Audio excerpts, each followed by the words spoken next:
cuando a mí me diagnostican la enfermedad, que me daban tiempos de vida, yo me fui a un cuadro fúnebre a llorar y adiós mundo cruel, y a despedirme del mundo, adiós mundo cruel. Dios me dijo, o le crees a lo que dice la ciencia, porque ni siquiera es el diablo, porque el diablo se encarga de ministrarte de acuerdo a lo que la ciencia te diga. O tú crees lo que la ciencia dice o tú crees lo que yo digo. La ciencia dice que estás enfermo y es una verdad, pero es relativa, está sujeta a cambio. Mi verdad te dice que por mis heridas fuiste sanado. Yo llevé esa maldición en la cruz del Calvario, y seréis mordidos por serpientes y no te harán ningún daño. Beberéis cosa mortífera y no te vas a morir, lo que enseña la palabra. Y eso es blanco y negro, así como está. Seremos testigos de un mundo, de lo que nosotros vivamos, de lo que nosotros accionemos. Nosotros tenemos que pasar a hacer la envidia de un mundo, hermano.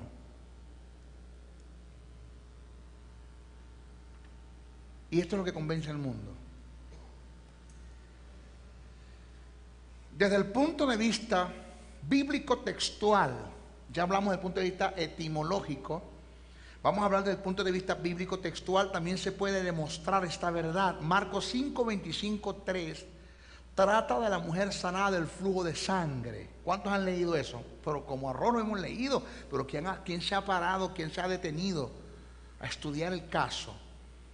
El verso 34 nos dice que después de la mujer haber tocado el manto, Jesús le dijo, hija, tu fe te ha hecho salva, ve en paz, y a lo mejor puede hacer que te sanes de la enfermedad. Ve en paz y sé sana de tu azote. ¿Había llevado Jesús la enfermedad en la cruz cuando sucedió esto? Dímelo. No. Ahora, si esto se da y es una verdad, porque Jesús no vivió en gracia, Jesús manifestó la gracia de Dios. Jesús no vivió en la dispensación de la gracia, Jesús manifestó la gracia de Dios. Jesús tuvo que vivir en la dispensación de la ley para poder cumplir la ley, para que se diera la dispensación de la gracia. Si esto se da en plena dispensación de la ley, manifestando Jesús la gracia como don, ¿cuánto más ahora que estamos en gracia y que ya Jesús llevó nuestra enfermedad en la cruz del Calvario y la obra es completa? Porque una sola vez, ¿cuántas? Una sola vez, y para siempre hizo perfectos los santificados. Porque ¿con cuántos sacrificios? Con un solo sacrificio. ¿Con cuánto? Con uno. Una sola vez y para siempre. Tres factores determinantes. Un sacrificio, una sola vez y para siempre. ¿Para cuándo? Para siempre. Esto se dio. Tu fe te ha hecho salva, ve en paz y queda sana de tu azote. Si observamos bien el pasaje, el término salvación fue usado para referirse a la sanidad física también.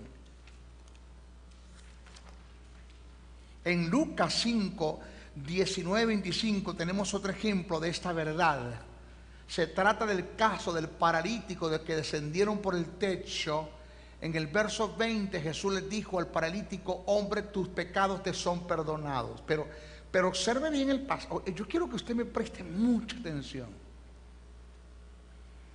Présteme mucha atención. Yo no sé si es que porque soy maestro y tengo el don de todos los detalles de lo que está en el pasaje.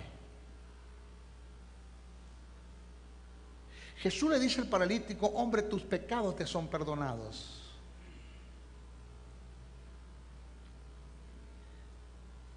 Los escribas y fariseos dijeron, hereje, ¿quién eres tú para perdonar pecados?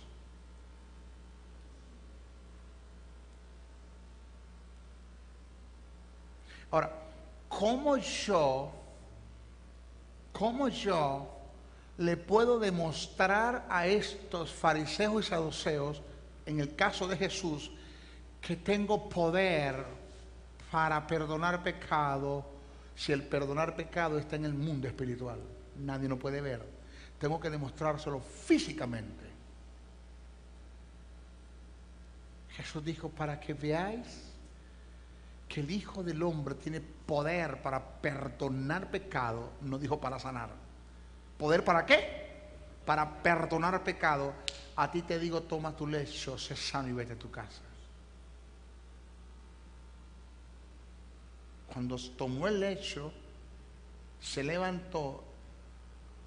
Los fariseos y saduceos dijeron, verdaderamente este hombre tiene poder para perdonar pecado. No dijo para sanar, para perdonar pecado. ¿Por qué? Porque si sanó la enfermedad fue porque le perdonó el pecado, porque la sanidad está incluida en el perdón de pecado. O sea, Dios le demuestra a ellos, Jesús le demuestra a ellos que sí tiene poder para perdonar pecados sanando la enfermedad.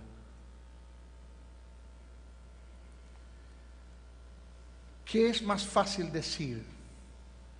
¿Tus pecados te son perdonados? O decir, levántate y anda.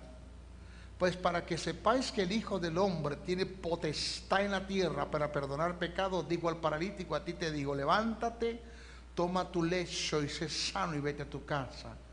El verso 25 dice, al instante levantándose en presencia de ellos y tomando el lecho en que estaba acostado, se fue a su casa. Los escribas y fariseos presentes pudieron entender que Jesús tenía autoridad para perdonar pecados, porque físicamente Jesús sanó la enfermedad, porque según los pactos el perdón de pecados también abarca sanidad. El Salmo 113:3 dice, Él es quien perdona todas tus iniquidades y el que sana todas tus dolencias. Eso es pacto. Se miraron unos con otros. Espérate, si el tipo me lo levanta del lecho, le perdonó el pecado. Tiene poder para perdonar pecado, sanándolo. ¿Cómo le demuestra a Jesús que tiene poder para perdonar pecado? Sanándolo. ¿Cómo es que tenemos una iglesia con un 90% de creyentes que creen en el perdón de pecado y no creen en la sanidad de enfermedades? ¿Cómo es que tenemos una congregación, 90% de creyentes gozando entre comillas? ¿Por qué digo entre comillas? Porque un creyente que ande asustado, que tiene miedo de perder la salvación, eso no sabe lo que es justicia. Eso no sabe lo que es justicia. Porque ni siquiera la salvación la disfrutamos. El hecho de que usted tenga que estar cuidando la salvación es que usted no sabe lo que es justicia, usted no sabe lo que se dio en la cruz del Calvario, usted no sabe lo que es el misterio del cambio, usted no sabe lo que es redención, lo que es remisión, lo que es propiciación, usted no sabe lo que es redención bajo el término agoraxo, es agoraxo y lutro, usted no sabe nada de eso. Usted no sabe lo que es regeneración. El hecho de que yo como ministro le tenga que estar diciendo a la gente, hermano, que si Cristo viene usted se puede quedar si está en el mundo, usted sabe, si usted está en pecado se puede quedar. El hecho de que yo le diga eso a la gente es no saber lo que es salvación. Entonces tenemos en la iglesia un 90% de creyentes gozando a medias de la salvación espiritual en cuanto a eternidad se refiere, en cuanto a vida eterna, del punto de vista espiritual, pero muy poco tenemos en la iglesia gozando la salvación desde el punto de vista físico.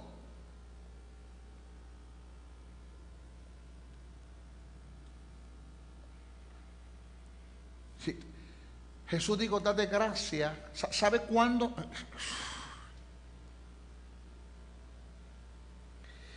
¿Sabe cuándo se va a desatar un don de sanidad en ti? Cuando tú creas la sanidad para ti.